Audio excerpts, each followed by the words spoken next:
Alors, euh, mon expérience avec la naissance, ça a commencé classiquement pour les ostéopathes, c'est les bébés qui arrivent en cabinet, enfin pas, ils n'arrivent pas tout seuls, mais je veux dire qu'on a à soigner des bébés en postpartum. Et donc c'est comme ça que j'ai commencé à voir des bébés. J'ai même commencé par voir des ostéopathes soigner des bébés.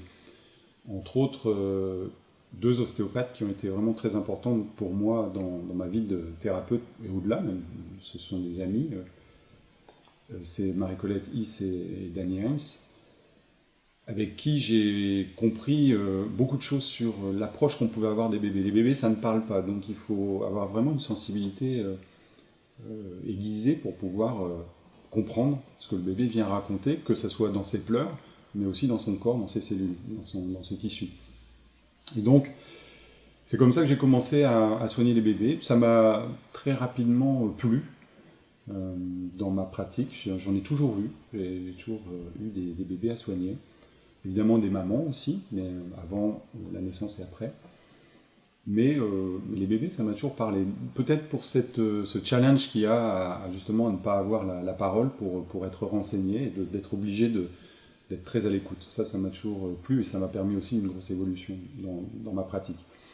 Et puis, dernièrement, j'ai appris à découvrir la notion de périnatalité, c'est-à-dire en fait une période dans laquelle, qui correspond à peu près à 18 mois avant la naissance, 18 mois après, période pendant laquelle le contexte va être source d'influence pour le futur bébé, c'est-à-dire à partir de 9 mois avant même la conception, jusqu'à 18 mois après la naissance, les circonstances qui entourent le couple, qui entourent le papa, la maman, qui entourent peut-être même la famille, vont venir influencer le bébé, créer des recettes de vie, c'est-à-dire comment on pourrait dire, quand vous faites une recette, vous obtenez toujours le même plat.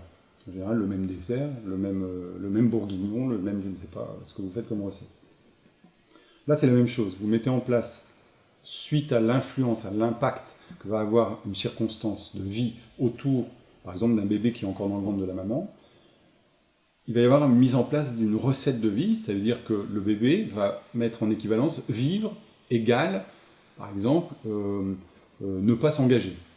Parce qu'à ce moment-là, il y a un problème d'engagement dans l'entourage.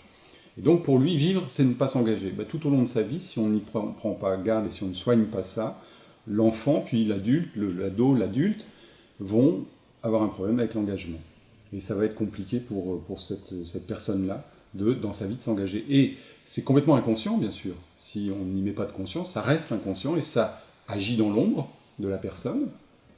Et ça peut se reproduire indéfiniment tant qu'on n'y prête pas attention. Et donc,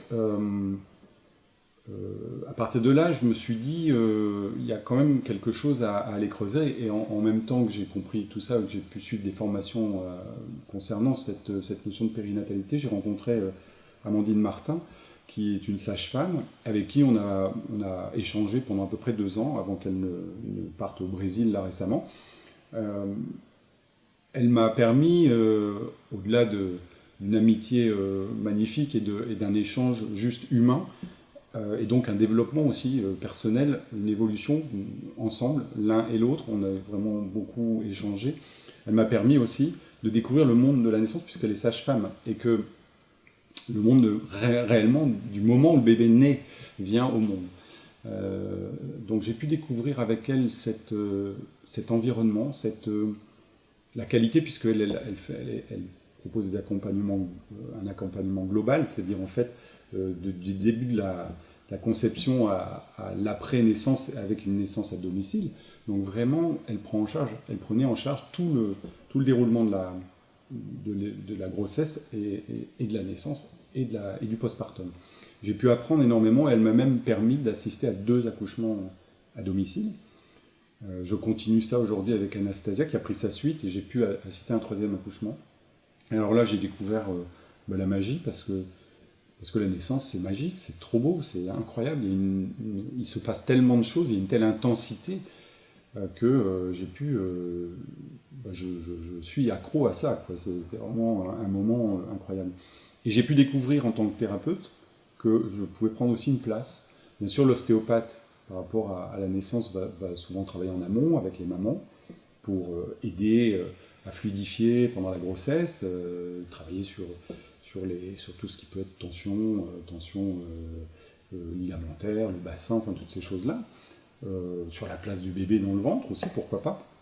Et puis souvent aussi après, sur le bébé, sur la maman, en postpartum. Mais on n'imagine pas habituellement un ostéopathe pendant la naissance. Moi j'ai découvert qu'il y avait vraiment une place. Au fur et à mesure de ce que j'ai pu découvrir, je vois vraiment qu'on est plus sur un aspect énergétique bien sûr.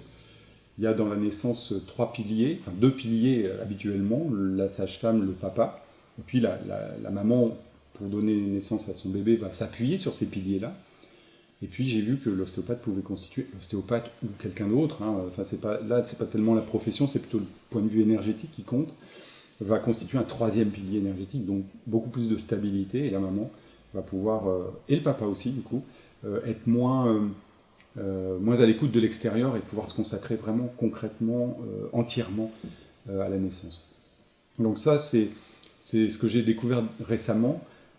Ça m'émerveille complètement et je trouve que c'est beau parce que du coup, moi aussi, à nouveau, j'ai une vision globale de toute cette périnatalité parce que je peux œuvrer en amont, je peux œuvrer pendant la naissance, je peux œuvrer après la naissance. Et du coup, j'ai cette vision qui permet de comprendre beaucoup de choses et de comprendre comment on va pouvoir améliorer aussi. J'ai plein d'idées là-dessus, améliorer, faire de la vraie prévention et rendre la naissance, évidemment les grossesses, la naissance et puis la pré-naissance beaucoup plus fluide et moins chargée, plus libre. Et ça, c'est vraiment le sujet qui m'enthousiasme actuellement.